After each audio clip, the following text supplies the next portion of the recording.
My name was Han Seo-jun. I died in Seoul on the day when the city was especially gray.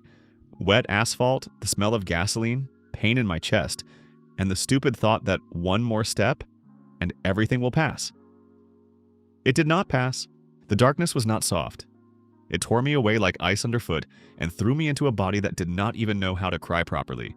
I opened my eyes and saw a fur ceiling, smoke from the hearth, rough beams, and the face of a woman who was looking at me as if she expected me to die right now. I was a child, not metaphorically. A real infant of about 2 years old if judged by local standards. And the world around me was not the earth of the 21st century, but a northern land where winter was not just a season, but a law, a religion, and a sentence. Later I learned that this was the Hravenheim tribe, a small, broken Viking clan on the edge of a fjord, where every second house stood half empty, and almost all the adults who had survived the last war and plague were women. The men had either died or gone to sea and never returned, or lay under stone mounds on the cold slope. It was there that I first understood. I had not simply been reincarnated. I had fallen into a meat grinder. The tribe into which fate had thrown me was too weak to stand on its own. From the south, trading clans pressed on us. From the north, hunger, and from the eastern coast, foreign war bands hunting for slaves and fur. We had no strong Jarl, no great sword, not even enough men to stand as a wall in a shield formation. But we had women who did not know how to surrender. And that turned out to be more important than anything. The first to understand that something was wrong with me was Sigrid Greyhand. She was not my mother by blood, but in the tribe I was immediately handed over to her. She had the hands of a blacksmith, the gaze of a leader, and a voice capable of silencing even a drunken berserker. She took me in her arms, looked into my face, and said, "This boy is too quiet. Either he is great or he is already dead inside." I did not answer. I could not. I only looked at her. Sigrid was the widow of the previous chieftain. Her husband had died in a sea raid, her son at last year's thing, defending someone else's disputed land. After that, power in the tribe fell apart. Formerly we had an elder, but the real strength rested on the women. Widows, daughters of fallen warriors, craftswomen, healers, and those who could hold an axe. I was carried through the longhouse where smoke hung under the roof like a foreign spirit. There they slept all together, ate thick stew, repaired nets, sewed cloaks, sharpened knives, and braided ropes. And all of this under the constant expectation of disaster. There was no peace here. Even laughter here was survival. I quickly understood that the word weak here meant not only a lack of strength, but also a lack of respect. A weak tribe is not a tribe, but prey. And I did not want to be prey. I was Korean only by memory. With every day, the new life soldered itself into me like cold into bone. I began to understand the language, began to distinguish clan signs, learned that a boy here cannot simply be saved. First the world breaks him, and then the world decides whether he is worthy of becoming a man. And then I thought for the first time, if I want to survive, I will have to become a Jarl.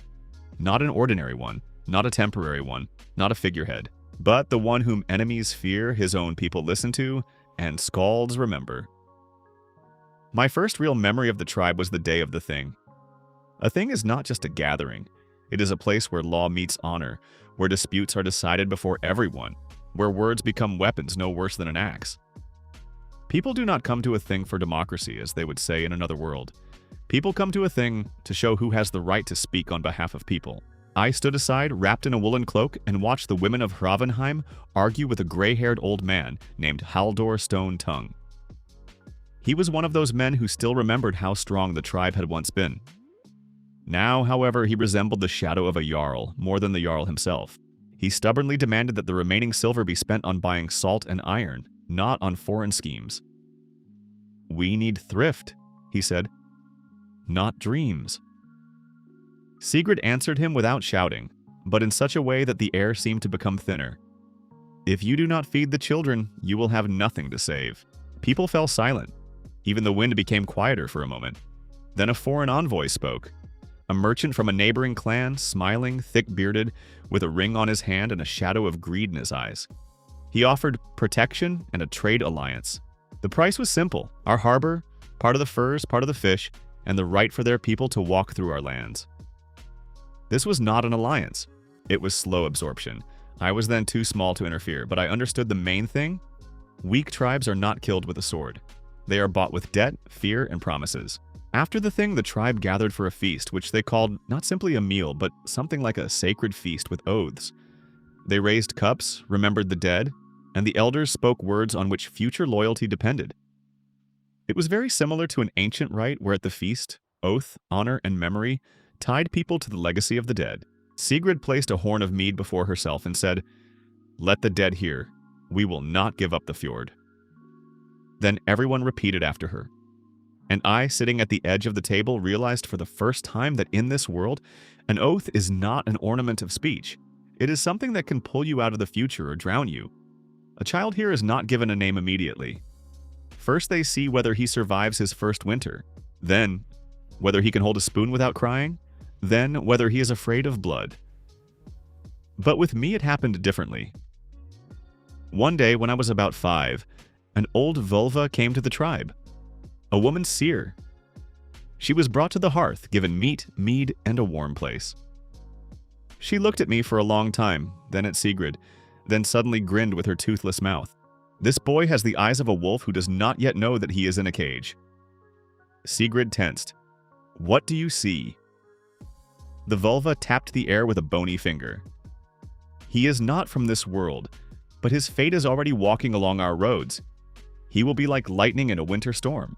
If you let him rot, he will kill you from within.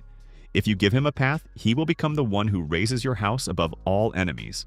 After that, she pulled a small bone covered in carving from her bag, threw it into the fire, and whispered something about the Norns, about the threads of fate, and about the path already being woven, but not to the end. That night, Sigrid gave me a new name.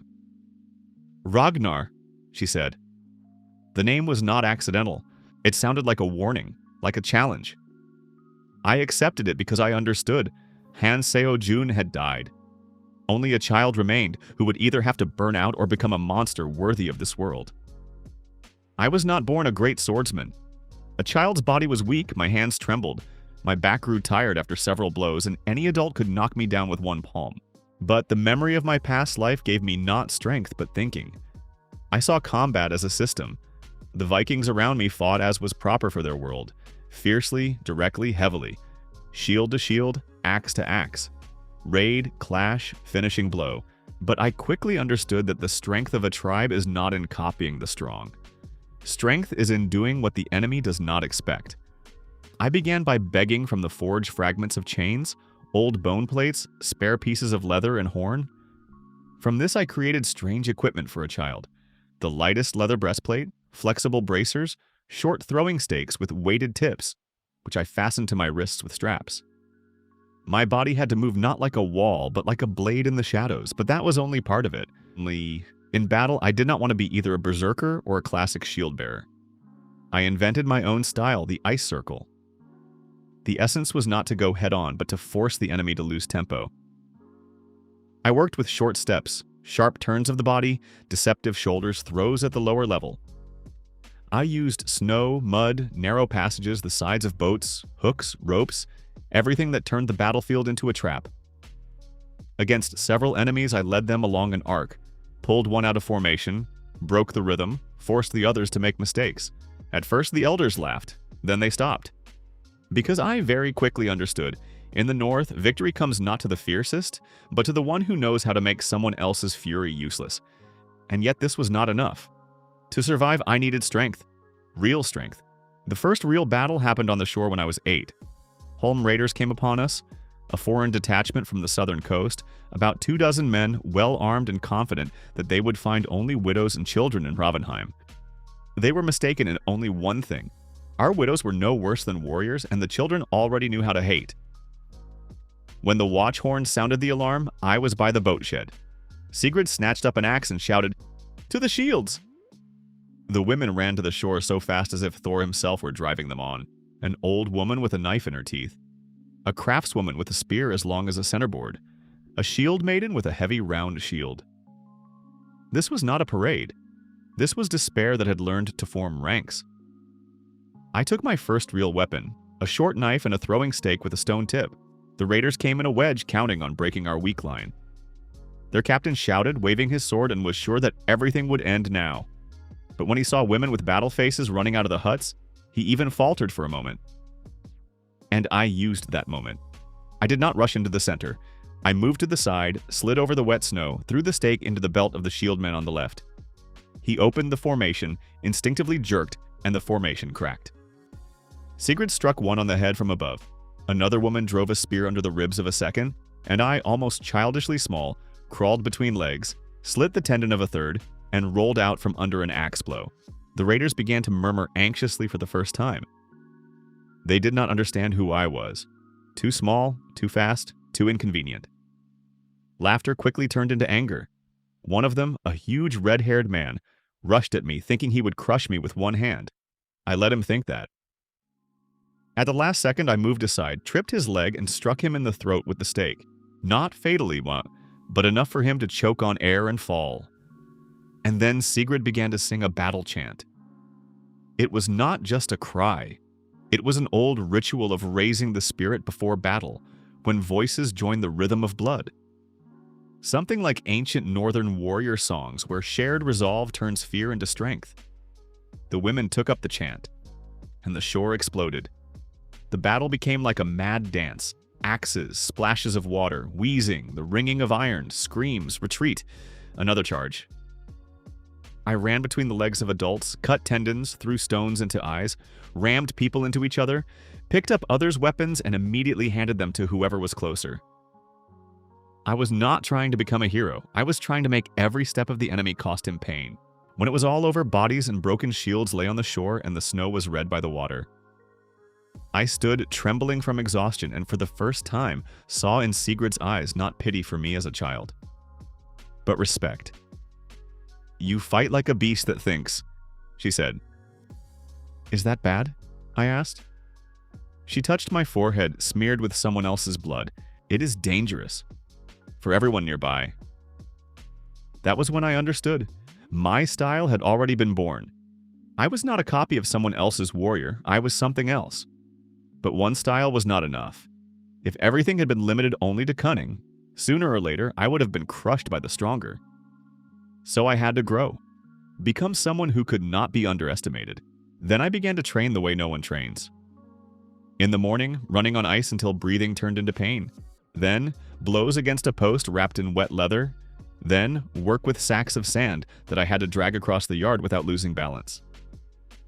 After that, throwing stakes at moving targets. At night, I studied old sagas, retellings of heroes, drawings on horns, signs on stones. I did not want simply to be strong. I wanted to understand how the northern world thinks. Why is a Jarl strong?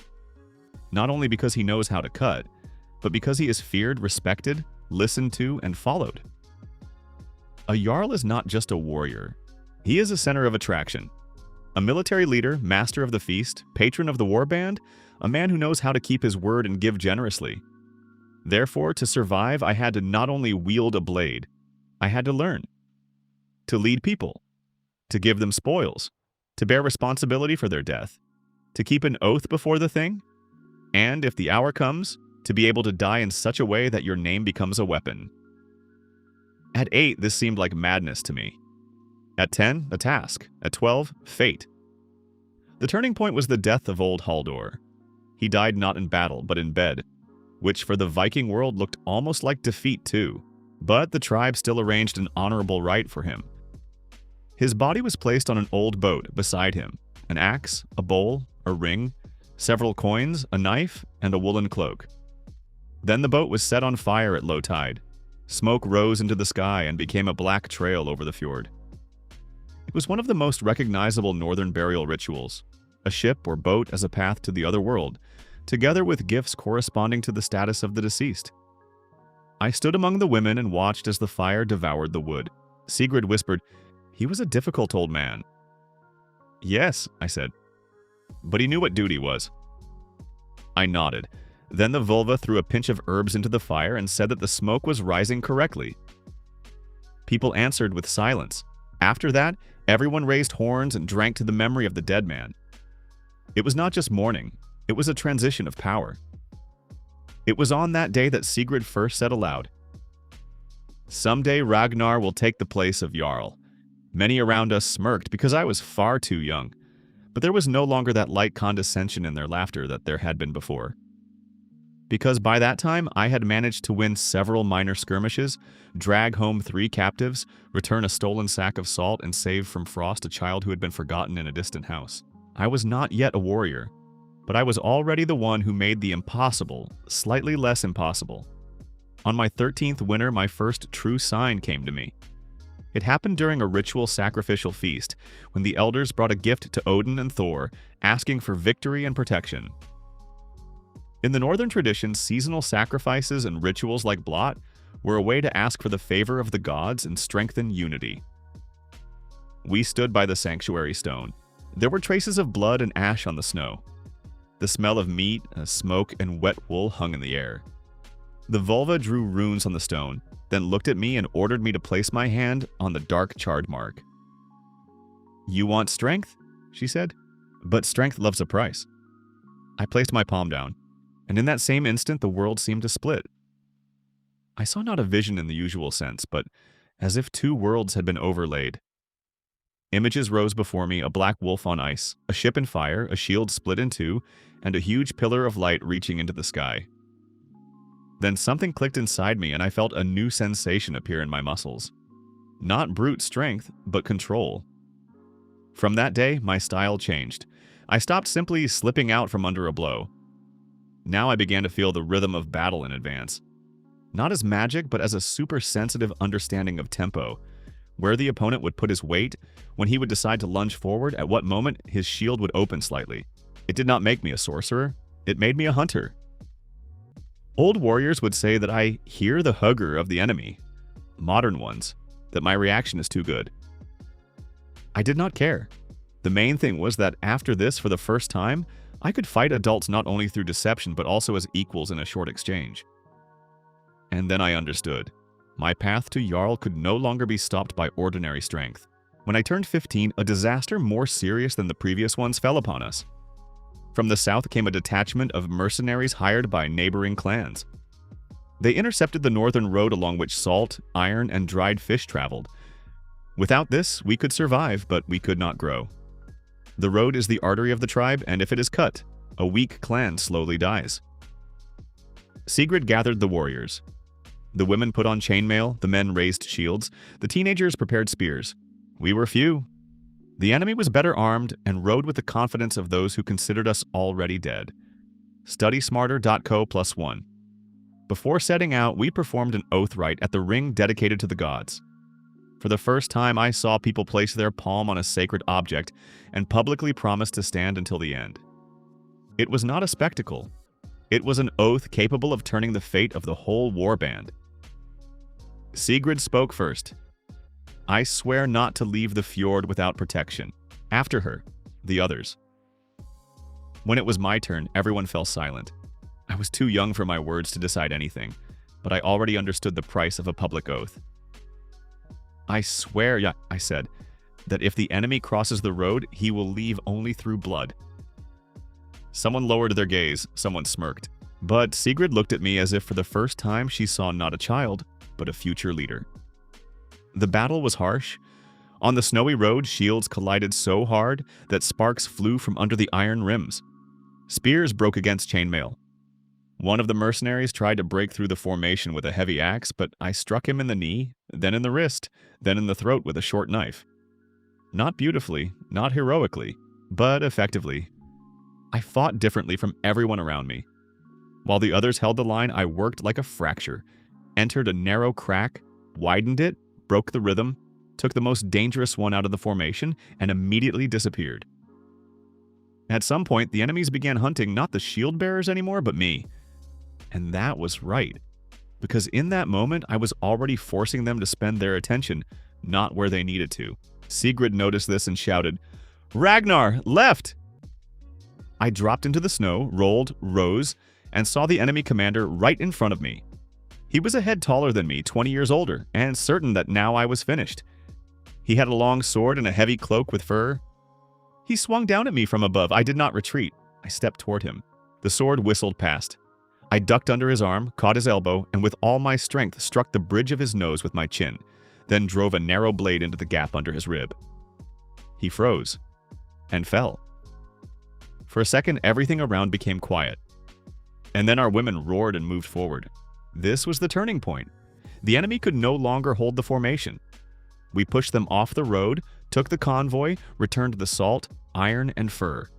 And most importantly, for the first time we showed the neighbors that Hravenheim was no longer easy prey. That night, by the fire, Sigrid silently placed before me a battle bracelet, the very sign that a warrior receives not for age, but for the right to sit among adults. "From today," she said, "you are not a child. You are the Huskarl of our house."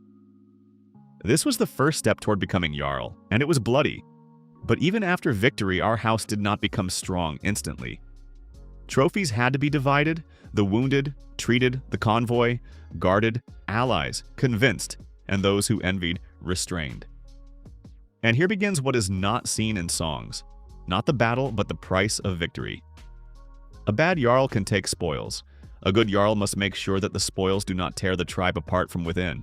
I began learning this earlier than I thought.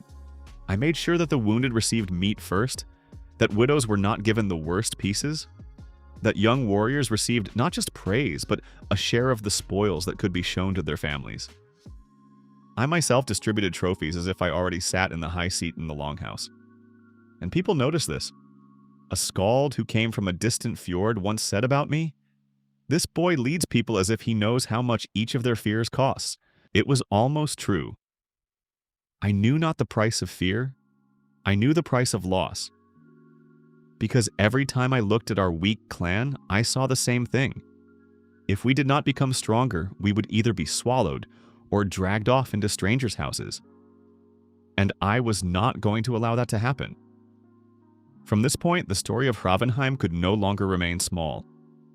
Next would begin the real struggle for power, with bloody rights, oaths on the ring, raids across the sea, betrayal by a neighboring clan, and Ragnar's first step toward the title he did not yet wear, but already deserved. After the victory on the road, Hravenheim lived like a stretched bowstring for another 2 weeks. The victory did not make us rich, but it changed the air in the longhouse. People began to speak louder, look directly, argue not in whispers, but aloud. Where exhaustion had once stood, something more dangerous appeared. Hope. And hope, as I quickly understood, always brings not only strength, but also envy.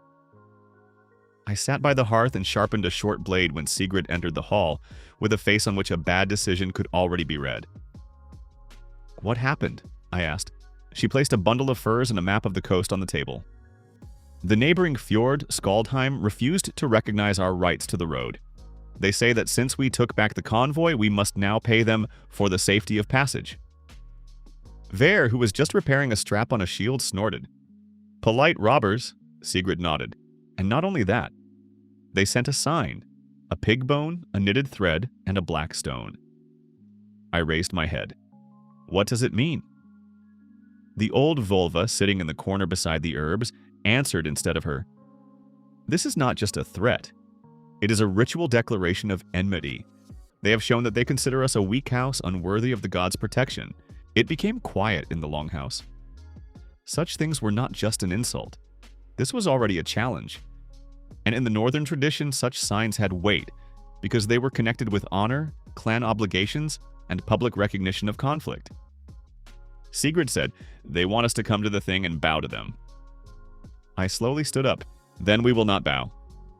She looked at me. "Do you understand what that means? Yes, if we refuse, there will be war.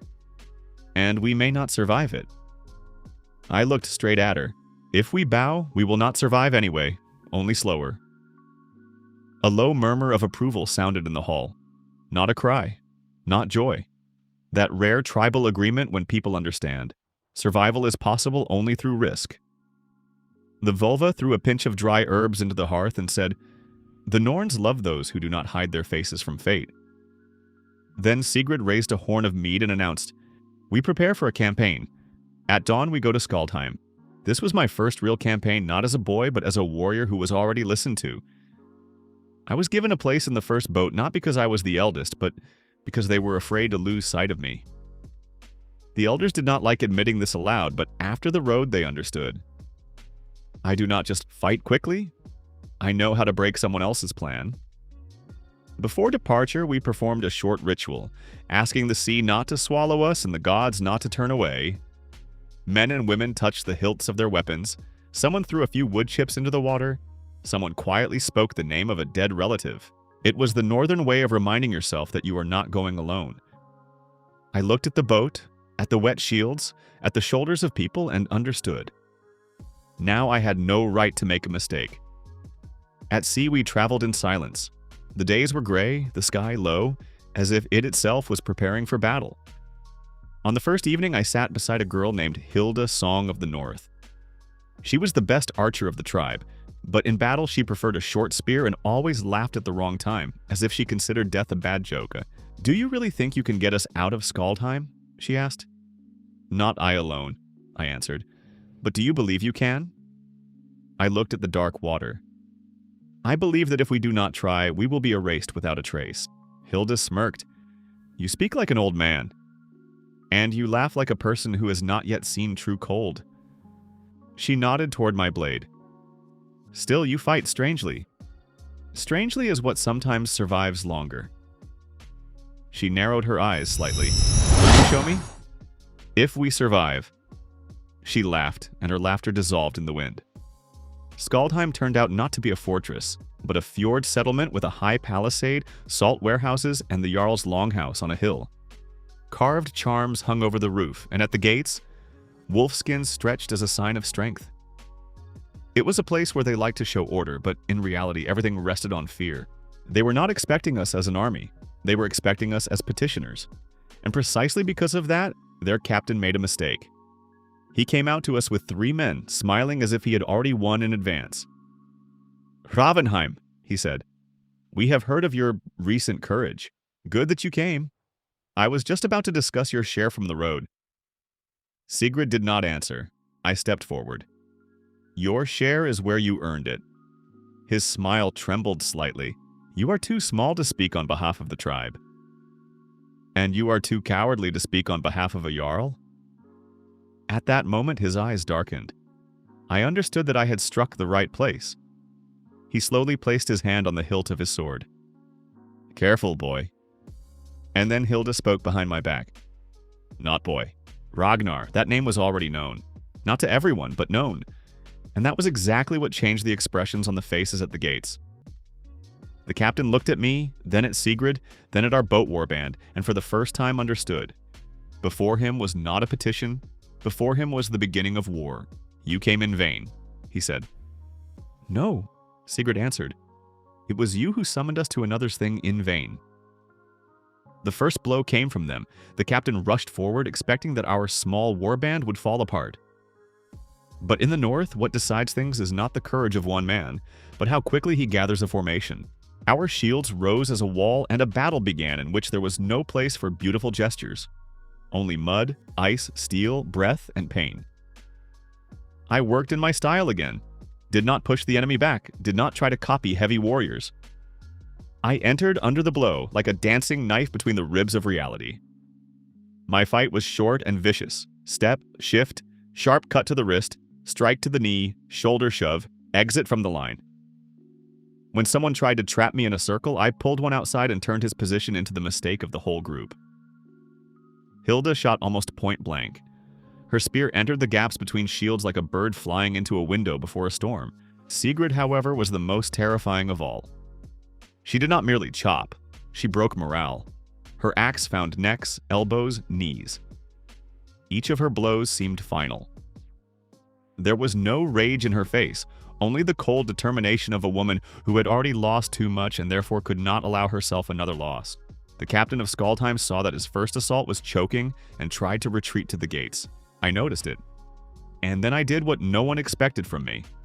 I threw my short blade into the snow, grabbed someone else's shield, tossed it upward, and struck the lower edge so that it slammed into the face of the nearest opponent. He toppled over. Right after that, I flew into the gap that had formed and threw a hook on a leather strap. It caught on the gatepost. One pull, and part of the entrance became our problem. Not to close the fortress, not to win completely, but to deprive them of freedom of maneuver. That was my strength. Not to destroy the enemy at once, but to break the architecture of his battle. A minute later, the gates were no longer gates. They became a trap. Skaldheim could not withstand it. But when we entered the settlement, the second layer of war began. They set the warehouses on fire. Smoke rose over the roofs so quickly, as if the whole fjord had decided to exhale black snow. They wanted not simply to kill us with fire, they wanted to destroy the trophies, supplies, and proof of our success. Everything that could not be taken by force, they tried to turn into ash. Sigrid shouted, "To the warehouses! Save the fish and iron!" People scattered. I saw two men with torches running along the roof decking. One was already about to throw fire into sacks of dry resin. If they exploded, the whole settlement would become a sea of flame. I did not think. I jumped onto a barrel, pushed off from it, grabbed the cornice, and nearly tearing my shoulder out, climbed up. The torch struck past me. I met the second one with my forehead in his chest, knocked him off his feet, and brought him down with a knee blow to the stomach. The first tried to leave, but Hilda, appearing out of the smoke, threw her spear so precisely that it drove into his thigh and pinned him to the decking. "Alive?" she shouted. "For now, yes," I roared. "Excellent. There will be someone to interrogate." It was terrifying and funny at the same time. We put out part of the fire with snow, part with wet cloaks, part simply by pulling people out of panic. In the chaos, I noticed that Skaldheim was no longer thinking about victory. It was thinking about saving face. And that meant it would soon try to run to its Jarl and accuse us of a raid. And then a thought came to me. We do not need just a fight. We need a thing at which their lie will be cut open before everyone. The next day, we seized their thing ground. Not completely, but enough for everyone to understand. Hravenheim was not the victim here. We entered the circle where disputes were usually decided and placed our sign beside their stone. Sigrid demanded a public examination of the conflict. The Skaldheim Jarl could not refuse. Too many people had seen the night battle, and the burned warehouses could no longer be hidden. And there we stood on the icy ground, surrounded by people. The Skaldheim Jarl turned out not to be a young warrior, but a heavy, bulky man named Bjorn Fong of the Blizzard. He had a beard the color of old fur and eyes in which lived not courage, but the habit of pressing down. He immediately understood who I was and looked at me longer than at Sigrid. "Boy," he said, you dream too loudly." I answered without smiling, "And you understood too late that your fjord can no longer intimidate ours." He narrowed his eyes. "Have you come to ask for peace?"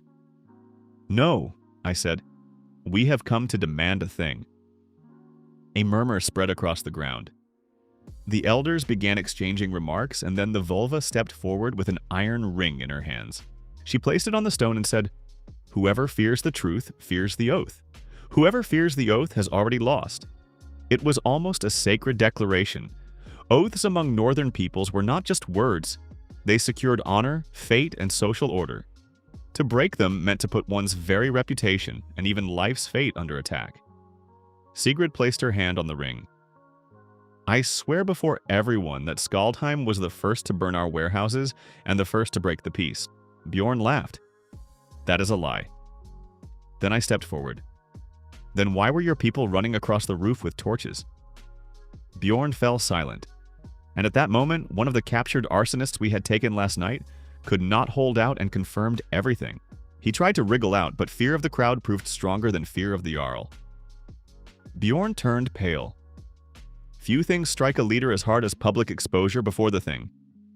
Now he was obliged either to admit guilt or rush into a fight right in front of everyone. Bjorn drew his sword and charged forward. That was his way of saving face. One blow. And he hoped to turn the entire thing into chaos where truth would lose its meaning. But I was already waiting for this. I stepped not backward but sideways and did what I had learned for years. I did not block the heavy blow, but forced it to pass by the target. First, a sharp shoulder slip, then a cut to the wrist. Next, a strike with the hilt under the jaw. He was too massive to move quickly. I was too light to meet him head-on. And here, for the first time, the difference between me and an ordinary warrior became visible to everyone. I did not try to win with strength. I used tempo, distance, angle, and rhythm against his anger. When Bjorn thought I was trapped, I was already leaving it.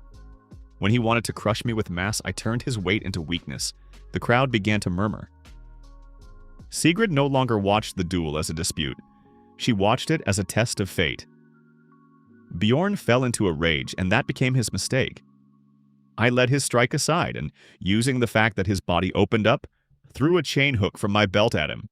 The hook caught the strap of his armor, one pull, and he lost balance. My next step struck his supporting leg. He collapsed onto one knee. I stopped half a step away. Dead silence hung over the square. A boy who was not even 16 by local standards stood over the Jarl of another fjord. He could finish him? He did not. Bjorn raised his head and saw it. "Why?" he rasped. I answered evenly. "Because I came for truth, not for cheap glory. It was more dangerous than any blow. Because at a thing, people remember not only strength, they remember who can control himself after victory." Bjorn did not retreat immediately, but he retreated. He was forced to admit part of his guilt. Not fully, he was too proud, but enough for Skaldheim to no longer openly demand tribute from our road. The people on the ground heard this. And the northern world lives not only by the sword, but also by publicly fixed shame. When the thing ended, several elder men and women from neighboring settlements approached me. They did not call me Jarl, not yet. But in their eyes, there was already something that I had not received before. Recognition. That evening, Sigrid took me by the shoulder and said, "Do you understand what happened?" I looked at the thing stone, still holding the trace of our oath. We did not lose face. Not only that. Then what? She looked very attentively. You won for the first time not as a son of the tribe. You won as the one who can lead it. I did not answer because there was too much in my chest. That night, the tribe's skald composed the first short song about me. Not a great one yet. Only a line that Ragnar walks through the snow, and the trail behind him does not disappear. For someone else, it was a trifle. For me, the beginning of a name. But the higher my fame rose, the more clearly I saw the main thing. Hravenheim was still not saved. Yes, we had won the road. Yes, we had forced the neighbors to recognize our strength. Yes, people had already stopped looking at the tribe as doomed. But a Jarl is not the one who won once. A Jarl is the one who can hold people when the enemy comes again. And the enemy will come. I felt it as clearly as the approach of a storm by the smell of salt in the air. That was why I began changing not only combat, but the very structure of our house. I proposed dividing the warband into small detachments, taught women not merely to hold shields, but to build a defensive line of crossing angles, created a system of signals from horns, stones, and colored ribbons on masts, ordered spare spears to be made lighter and longer, so they could not only thrust, but also hook the enemy in the mud. At first, people did not understand. Then they got used to it. Then they began to believe. Sigrid once said in the hall by the fire, "This boy has the head of a Jarl, not a child." I answered, "Then give me a few more years and I will prove it to everyone." She looked at me for a long time. "Not to everyone," she finally said. "First to yourself." And that was the most correct advice I had received since my reincarnation. In winter, the sea changes as if it itself becomes the enemy. Ice covers the edge of the water. The wind cuts the face until it bleeds. And the waves strike the rocks with such a sound as if something huge and evil below is trying to crawl out. It was in such a winter that news came to our fjord. On the southern shore, a foreign Jarl with a warband had appeared, one who had already devastated 2 small settlements and was now moving along the coastal fjords, gathering spoils and slaves. His name was Hrodwin Iron Dog. People spoke little of him and with hatred. He was not a madman. He was worse, a calculating predator who knew where the weak had cracks. His people did not burn everything in sight. They took only what was needed: iron, women, children, grain, boats. They left living witnesses behind because fear, once released on the wind, works longer than fire. When Sigrid heard this name for the first time in a long time, she said nothing. She simply took off her glove and placed her palm on the table. "He is coming to us, Garga," the vulva said. "How do you know?" I asked. The old woman looked into the smoke of the hearth. Because people like that are not satisfied with spoils, they need a symbol. And a weak tribe is a convenient symbol. I nodded. There it is. So everything we had built had already been noticed. We gathered the council, not at the thing, but in the longhouse. This was no longer an ordinary argument. This was a conversation about whether the tribe would survive the next moon. Thick smoke stood inside. Meat hissed on the spit, but no one ate. Even the children felt it. Right now, they were deciding not order, but the future. Sigrid spoke first. Our fjord is too narrow to withstand a direct assault. If Hrodwin enters the bay, he will land people on both shores at once. Ver jabbed a finger at the map. Then we will not let him enter. How? Someone asked. Sigrid turned to me. Ragnar. I immediately understood that this would be that very conversation, after which it would no longer be possible to hide behind a child's age. She said, "You know how to break formation. You know how to lead small groups. You know how to think quickly in battle. We need not only a detachment standing as a wall, we need a man who will pull the battle to where the enemy will not be able to deploy." Everyone looked at me, and I said, "The narrow bay by the western rocks." The elders fell silent. I continued, "If we allow them to land on the central shore, they will cut us in half. But if we lure the first boats into the narrow passage between the stones and the shore ice, they will not be able to deploy their formations. We will strike from above, from the rocks, from the side, from the water, and we will not let them form shields." Ver smirked. "The boy wants to set a trap at sea." "Not a boy," Hilda corrected. "He is right." Sigrid nodded. "Then it is decided. We prepare an ambush." Preparing for battle was more terrifying than the battle itself, because while the sword has not been raised, you have time to think. And thinking on the eve of death is the worst torture. We dragged stones onto the western rocks, reinforced rope trip lines, cleared the passage between two narrow protrusions, camouflaged sharp stakes with snow and ice. The women sewed warm cloaks, checked spears, tarred shields. The vulva walked among the people and handed out small bundles of herbs. Not magic in the fairy tale sense, but ritual protection, a blessing, and a way to hold the spirit. Viking communities often connected preparation for war with rituals, songs, sacrificial pleas, and signs of fate. I did not sit still either. I came up with my most risky technique. If we could not stop the first wave, then we would have to destroy the center of their formation. For that, I needed light hooks, ropes, 4 short stakes, and 2 pre-weakened sections of ice near the shore. The idea was insane. At the right moment, I had to break the enemy's balance, make part of the people fall through on the ice floe, and turn the battle into chaos. Hilda, seeing the drawing, was silent for a long time. "Do you even know how to live normally?" she finally asked. "No." That is what I thought. Then she suddenly smiled. "But if this works, I will drink to you so much that even Thor would condemn it." "If this work," I said, "I will drink with you myself." She looked at me a little longer than usual and turned her gaze away.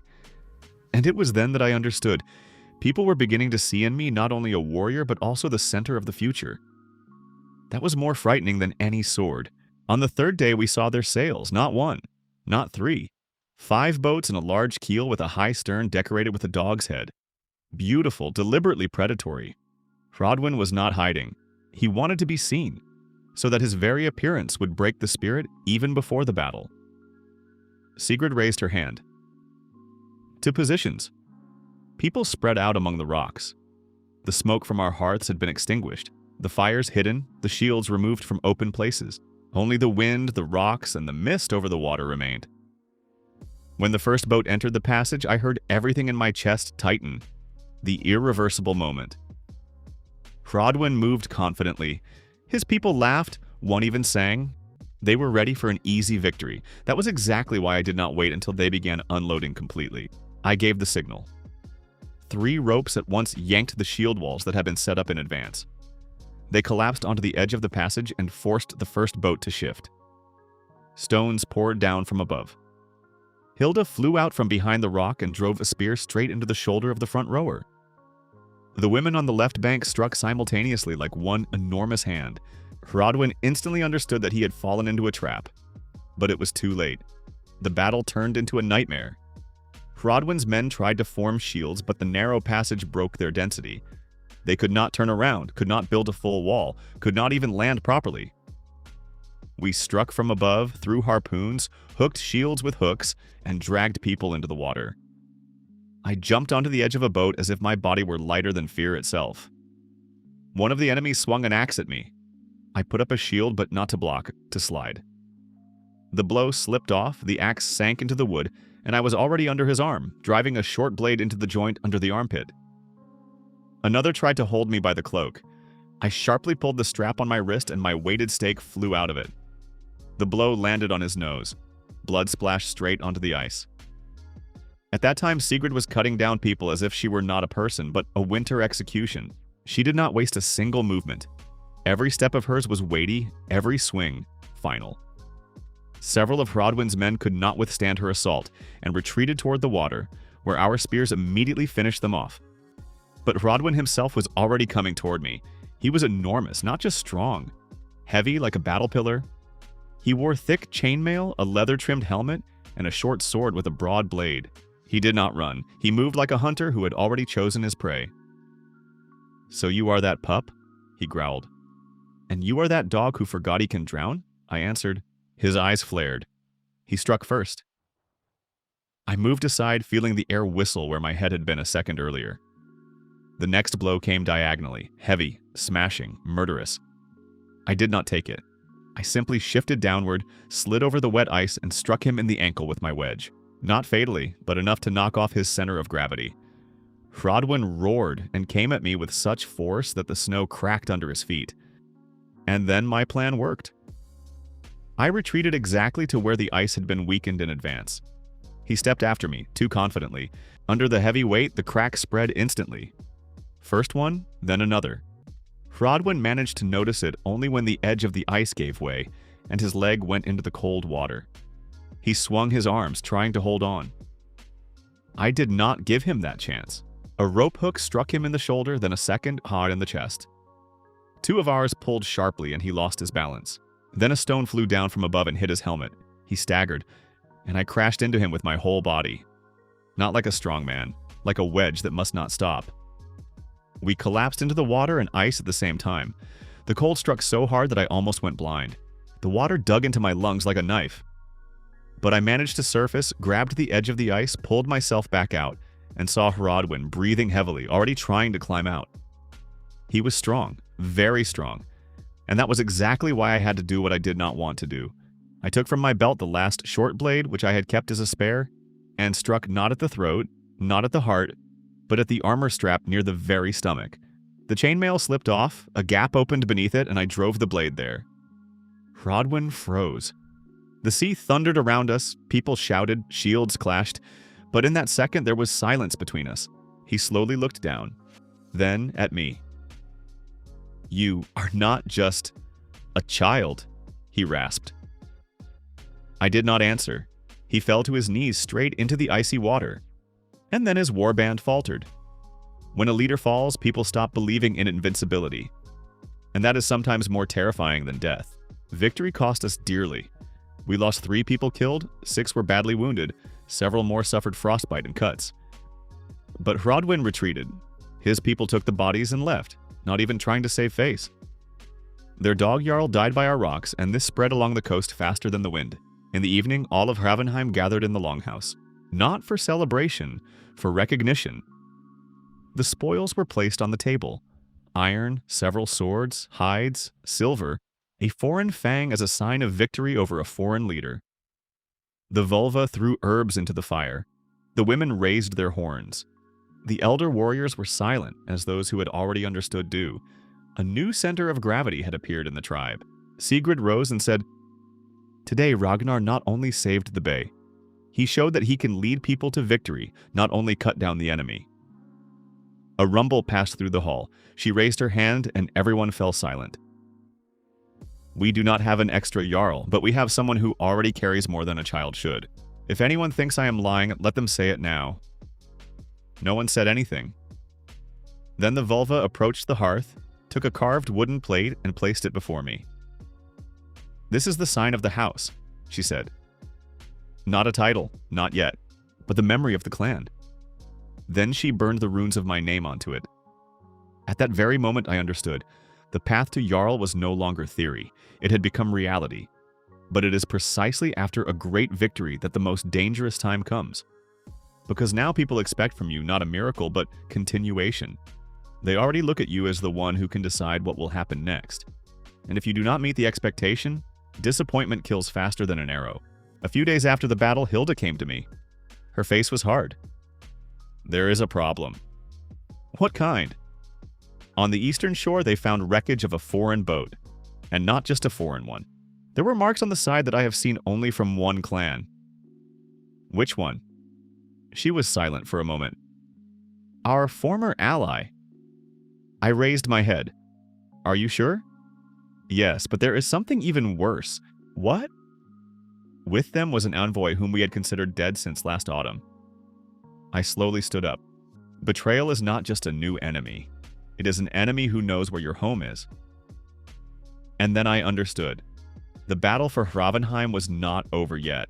It had only reached the most terrifying level, because now against us would be not only external Jarls and raiders, but also those who had once sat at the same fire with us. And that means the next blow will come from within. After the victory over Hrodwyn, things should have become easier in Hravenheim, but they became worse. It is always like that. When the enemy retreats outside, fear, envy, and old grievances begin to sound louder inside the tribe.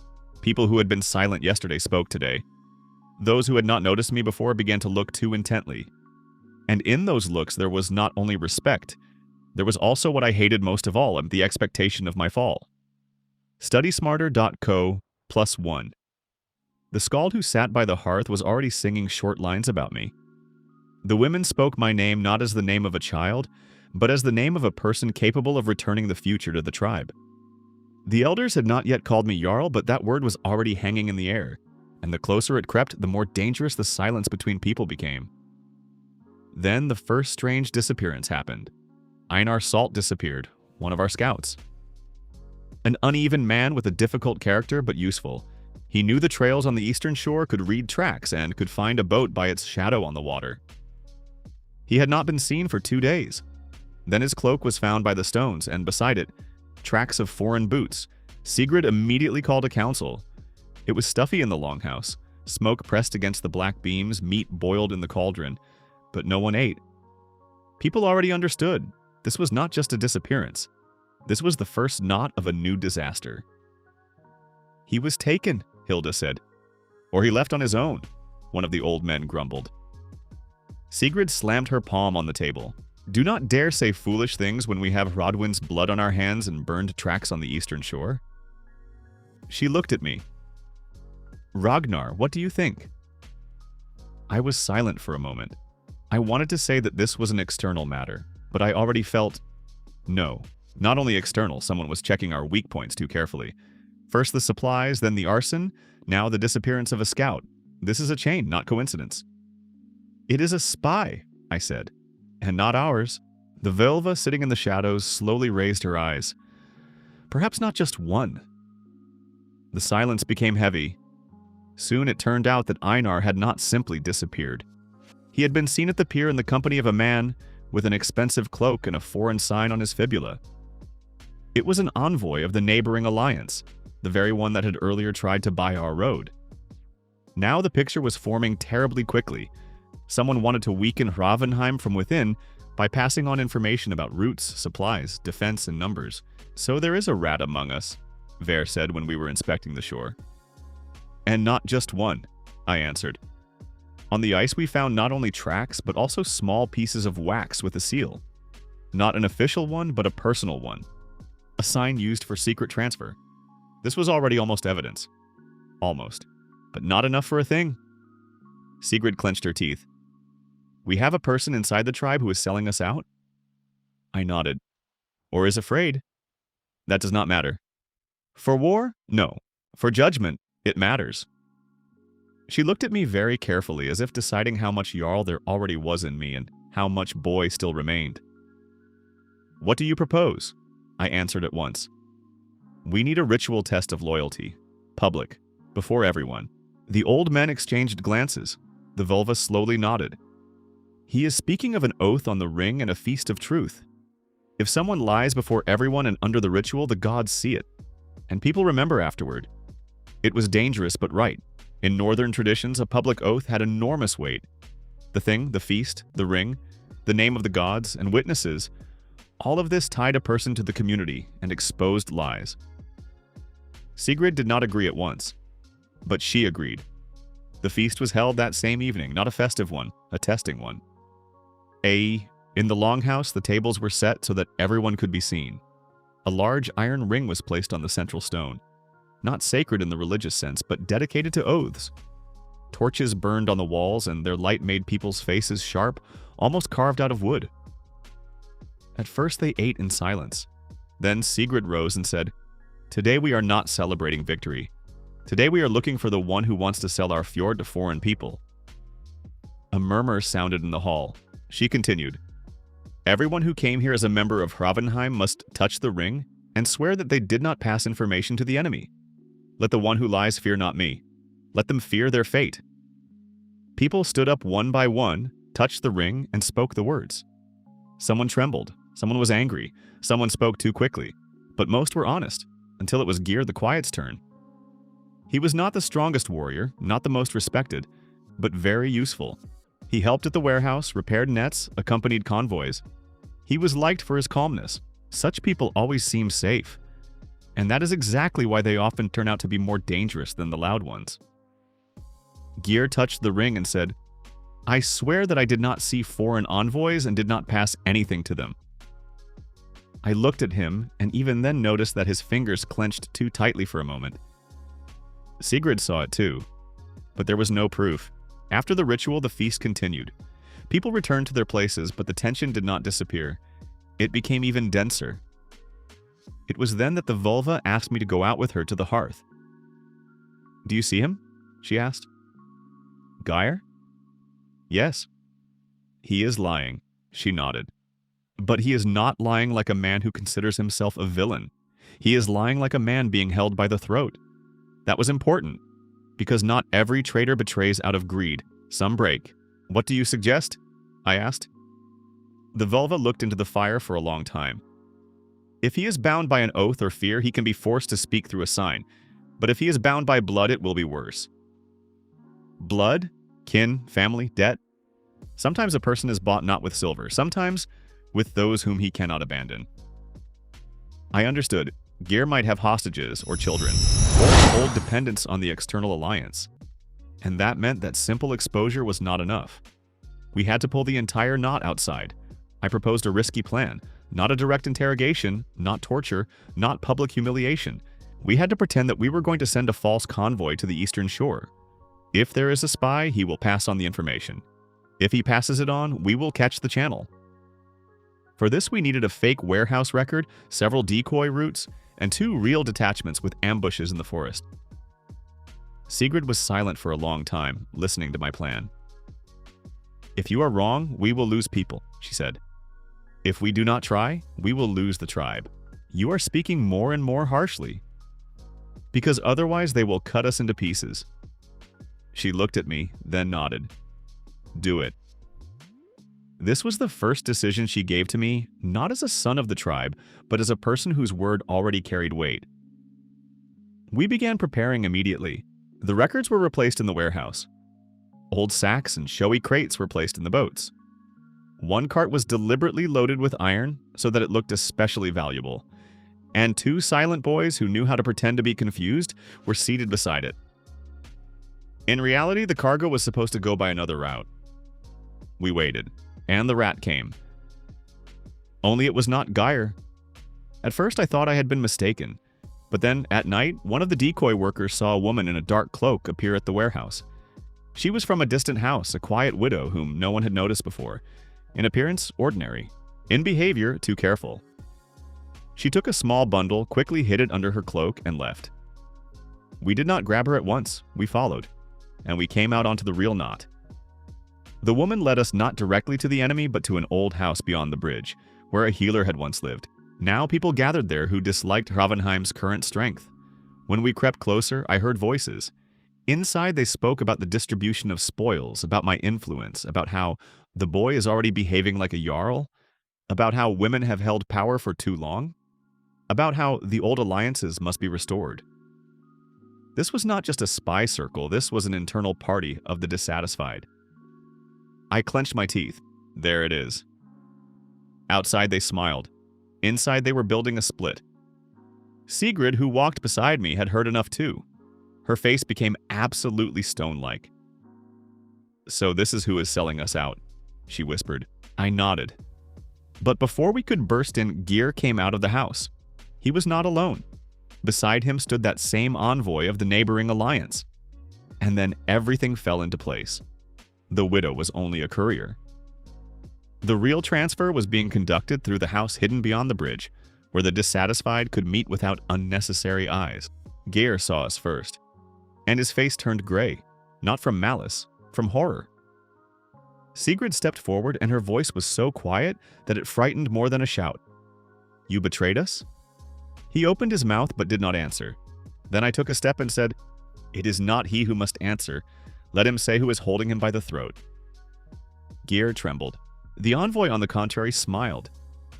"You think too quickly again, boy." I looked at him and already understood.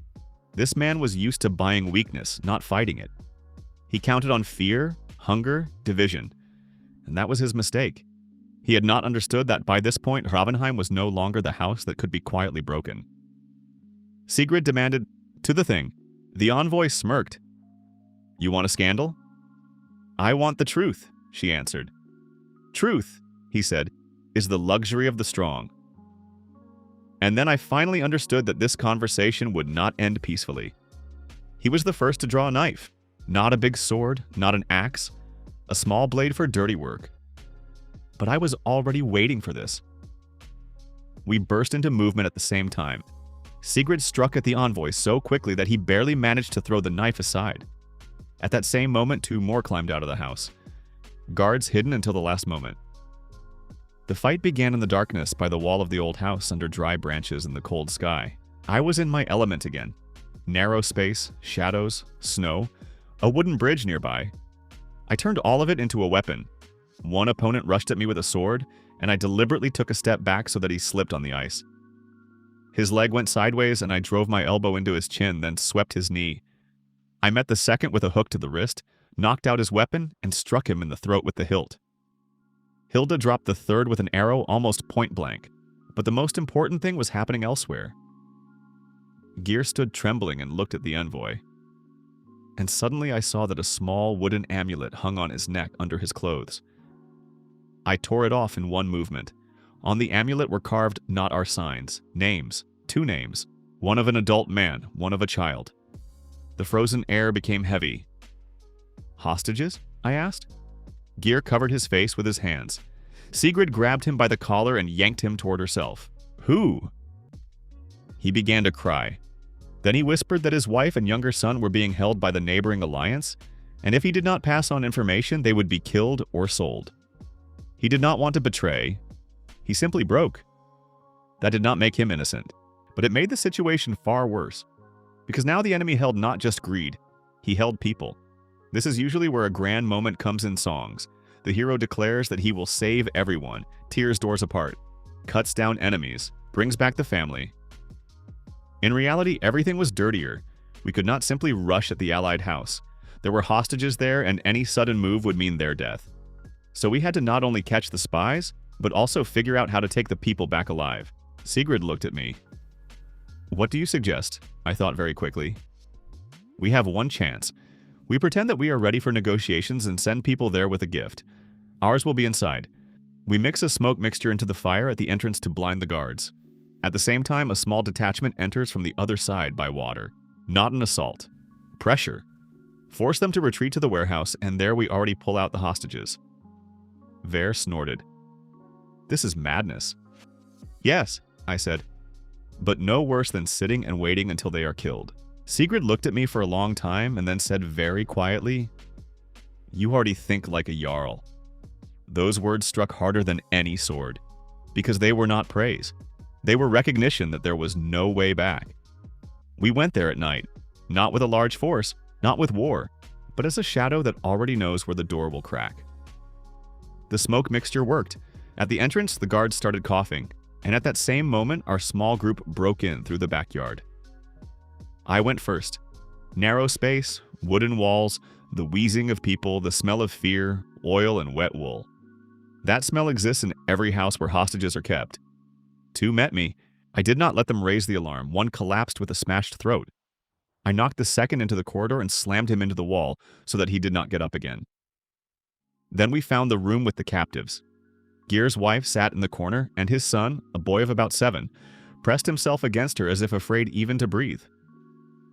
Seeing us, the woman at first did not believe it. Then she cried.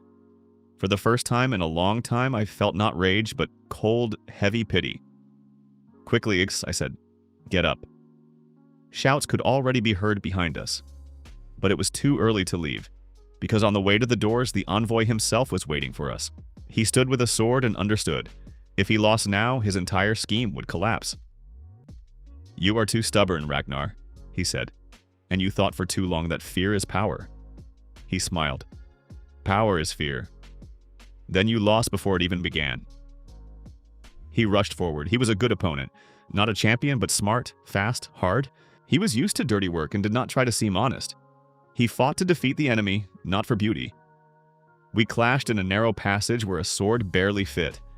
This was my fight. Where a heavy fighter got lost, I blossomed. I led his blade downward, stepped under his arm, struck the joint, then the rib. He retreated, struck again, and this time I deliberately allowed the blade to slide along the shield to pull his body forward. The hook on my belt caught his cloak. One pull, and he lost balance. At that moment, Hilda's shout sounded in the corridor. One of the enemies was trying to go around us. Hilda had already latched onto him like a winter wolf. I did not turn around. I simply pressed the envoy harder, driving the hilt of the blade under his chin. He fell. And everything ended. We brought the hostages out alive. Gyr's wife and his son met him already on the shore, where he collapsed to his knees and sobbed the way only broken people cry. I felt neither respect nor pity for him. Only understanding. If the tribe is weak, the enemy will always find whom to break first. Sigrid said briefly, "You are no longer a scout. Your family will live under our protection, and you will atone for your guilt through service." Gyr did not argue. At the thing, we publicly showed the amulet, the seals, and the evidence of the connection with the Alliance. The name of the traitor was no longer a secret. But along with this, something else became clear to everyone. Our fjord was no longer simply at war. It was becoming visible. And that means soon, not just a neighboring threat will come. A more serious force will come. In the evening in the longhouse, the skald stood before the fire and began a new song. This time he spoke no longer of a boy. He spoke of Ragnar, who tears apart the enemy's nets, leads people across the ice, and brings captives back from darkness. I sat at the edge of the table, listened, and understood. The title of Jarl was no longer a dream. It was a question of time and price. And the price was still growing. 9. A look into the depth. Late at night, when the house slept, the vulva came to me. She sat beside the hearth and was silent for a long time. Then she said, "Have you noticed?" "What?" "Since you appeared, your name has begun to live separately from you." I looked at her. "Is that good?" "For the future, it's yes. For you, dangerous." She nodded toward the fire. I saw the threads. The Norns are already pulling your path toward the great sanctuary. There where they choose not simply warriors, but leaders. And if you reach it, you will have to decide who you will become. A man who is loved or a man who is feared. I was silent. Then I asked, "Can one be both?" The vulva smirked. "One can, but not for long." It was a very northern answer. I sat and looked into the fire. My former life in Korea now seemed almost like a dream. There were different cities, different fears, different rules. Here, life was decided on the ice, in smoke, in a boat, and at the thing. And yet I felt more and more real precisely here. Because here my strength had a price. And here I could no longer be just a survivor. I had to become the one who survives for everyone. After Gyr's exposure, a short respite came to Hravenheim. Short, like the calm before a storm. People began to consider themselves stronger. But I knew it was an illusion. The victory over Hrodwin and the rescue of the hostages had made us visible, and a visible weak house is not just a target. It is a challenge. Now, not only neighboring Jarls, but also distant clans began sending their people, their envoys, their signs. Someone offered an alliance. Someone demanded tribute. Someone simply watched, assessing whether we were worth breaking immediately or whether it was better to wait. StudySmarter.co+1. Sigrid gathered a council by the hearth and said, "We need not just to survive. We need to become such that even those stronger than us fear us." Everyone nodded. Then she looked at me. "There is a path." I already knew what she meant. "The sanctuary." She nodded. The Great Sanctuary of Thor, a place on a rocky island where jarls and chieftains from the coast gathered once every 3 moons. It was not just a temple, it was a center of power where the ritual of Blot took place, a great sacrifice where oaths became law, and victories in duels determined alliances and enmities. People did not come there for prayer, they came there for power. Only strong clans could send a representative there. Weak ones could not. But if a weak house showed strength, it could return from there with allies, treaties, and a reputation worth 10 victories. "If we send someone," Sigrid said, "it must be you." Silence hung in the hall. I was not surprised. I had been waiting for this. "I am ready." Hilda smirked. "You are always ready, but the sanctuary is not a thing. There will not simply be jarls there, there will be champions." "I know," the Velva added, "and there the gods watch more carefully. If you pass the trial, they will mark you. If not, they will forget you." It was a challenge, and I accepted it. The journey to the sanctuary took 2 weeks. 2 weeks by sea through storms, past hostile shores and past rocks, where those whom it was better not to meet lived. We had to gather a warband, supplies, weapons, and people who would not break halfway. I chose a detachment of 16. Hilda, Ver, Sigrid, the Vulva, 6 best warriors, 3 scouts, and 3 women who knew how to heal and negotiate. It was not the largest detachment, but the most balanced. Before departure, we held a small blot, a sacrificial ritual for luck on the road. The Vulva cut the throat of a ram, the blood was mixed with mead, and drops were sprinkled on the ship and on our hands. Then everyone raised horns and swore to return. It was not just a ritual. It was a way to remind ourselves that ahead was not a stroll but a trial. The sea met us with cold wind and gray water. On the 3rd day, a storm began. The boat creaked, waves struck the side. Hilda hung on the yards, Ver cursed the gods, and I stood at the helm and learned to feel the ship. Because at sea, battle does not begin with a sword. It begins with the one who first sees a shadow on the horizon. On the 5th day, we encountered pirates. Not a strong clan, but a rabble of 3 boats hunting lone vessels. They saw us and decided that we were easy prey. Mistake. We did not wait for their attack. I gave the signal, and Hilda loosed the first arrow straight into the rower on the front boat. Then our spears flew into the masts. Ver and Sigrid each took an oar and began a maneuver to expose the side. The pirates had not expected resistance. They had expected fear. When their first boat started sinking, the others tried to leave, but we were already closer. I jumped onto their side with a hook in my hand, caught the gunwale, and flew into the center. 3 rushed at me at once. I did not let them bunch up. The first received a blow to the knee, the second to the wrist, the third to the throat. The rest surrendered. We took their boat and supplies. It was not a heroic battle. It was a demonstration that Hravenheim was no longer a weak house. But after that I understood. News of us was already flying ahead. We would arrive at the sanctuary not as petitioners, as those who were already expected. The sanctuary looked like the gods' strike against the rock. The island was gray, bare, with a single bay and a tall stone pillar crowned with Thor's hammer. Around it stood tents, fires, boats, banners, jarls, chieftains, their warbands. Hundreds of people, and the air smelled of salt, smoke, meat, and metal. We were not met with bread and salt. We were met with curiosity and coldness. One of the guards at the gate asked, "Hravenheim, the weak house?" Sigrid answered, "The house that drowned the iron dog." The guard narrowed his eyes. "That was you?" "Yes." He nodded and let us pass. But inside, eyes were already waiting. The first trial was the duel of champions. Not to the death, but harsh. Each jarl sent his best warrior to show the strength of his house. The winner received the right to speak first at the thing and a place by the main hearth. The jarls looked at me and laughed. "A child?" one asked. "Him," Sigrid answered. The laughter became louder, but when my turn came, I stepped onto the ground without a shield and with 2 short blades. The opponent was grown, heavy, with an axe and chainmail. The fight began at the signal of the horn. He went straight into attack, counting on breaking me with his mass. I did not take the blow. I moved aside, let the axe pass by, struck the wrist and immediately the back of the knee. He turned, swung again. I was already behind him and cut the armor strap. The crowd began to murmur. He roared and rushed at me. This was my moment. I took a step back, threw the hook at his leg, and pulled. He stumbled. The next blow came to the shoulder, but I had already ducked under and drove the blade into the gap under the elbow. The axe fell. I stepped back.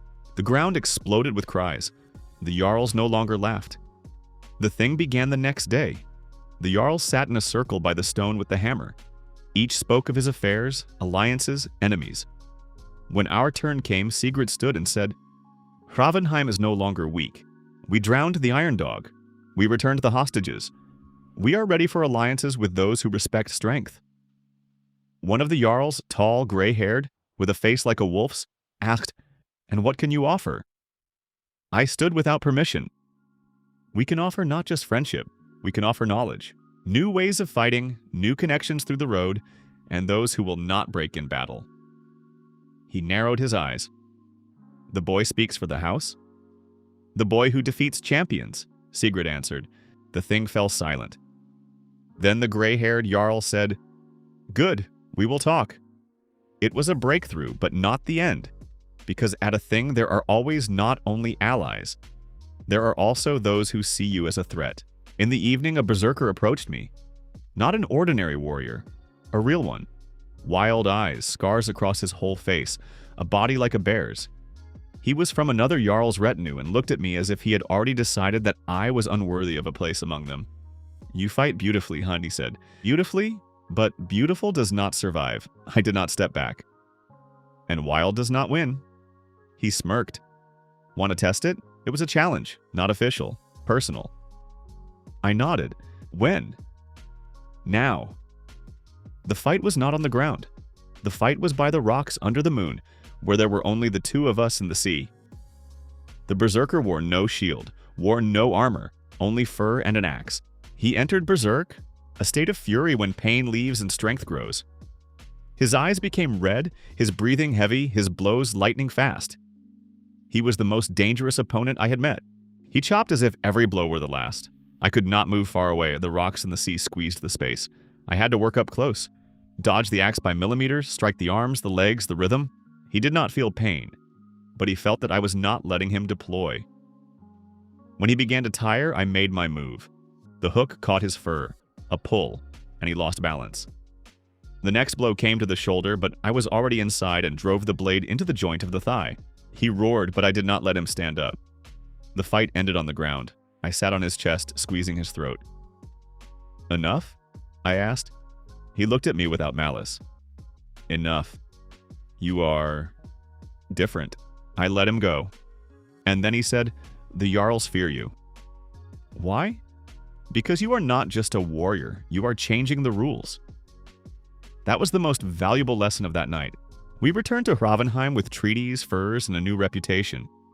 But most importantly, that with the understanding, now we are not just surviving, we are becoming a force. Sigrid gathered the people and said, "Ragnar passed the sanctuary. He brought alliances. He proved that our house deserves more." Then she looked at me.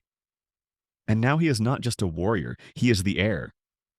The hall exploded. It was not a title, it was a step toward it. But winter waited ahead, and a real war.